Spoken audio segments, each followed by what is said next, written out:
So, my fellow friends, my topic today is human rights and wrongs. When I stumbled upon the topic of human rights and wrongs, I asked my father, what are human rights? The answer I got was very simple. Human rights is all about freedom. Freedom of being safe in our home. Freedom of religion and worship. Freedom of speech and a free press.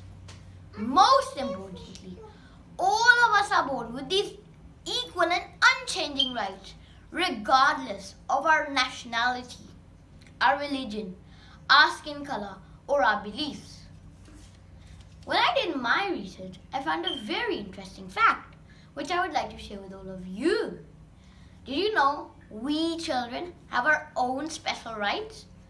We are protected with some extra rights, which places a responsibility on all adults to ensure that we receive the special care and protection we need to grow up healthy, happy, and secure.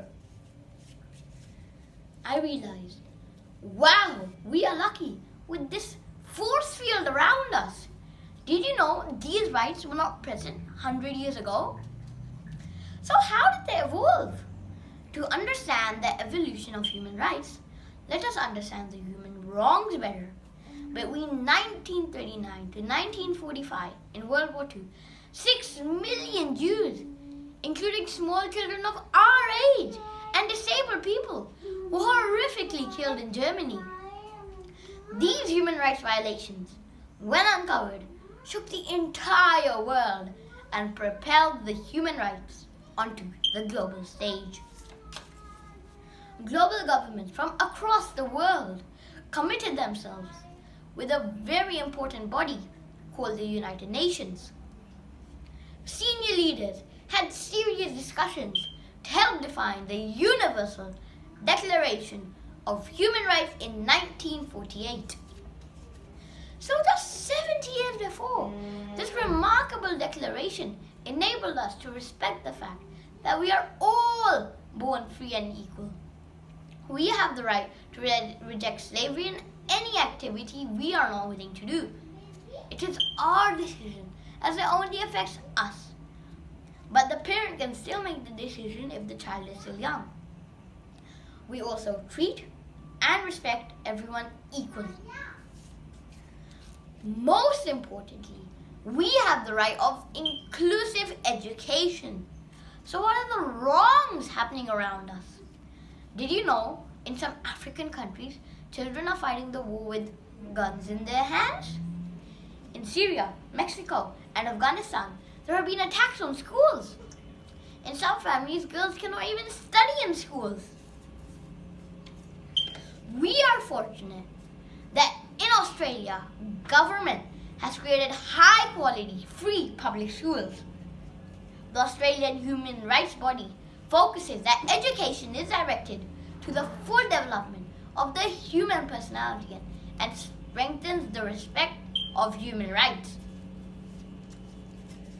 So eventually, the education we receive enables us to participate effectively into developing a free society, promote tolerance, understanding, and friendship among all nations and all racial, ethnic, or religious groups.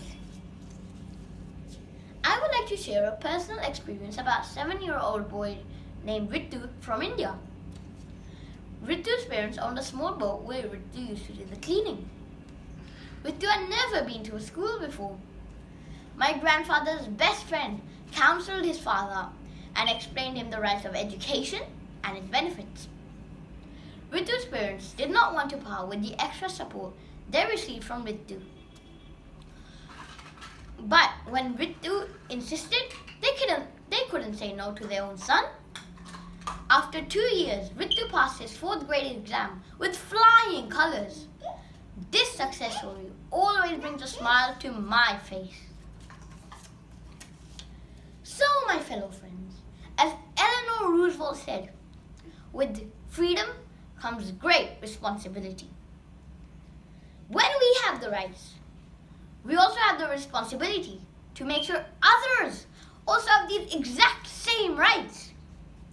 Let us all pledge that we will respect and protect the human rights to make this world a better place. Thank you for listening.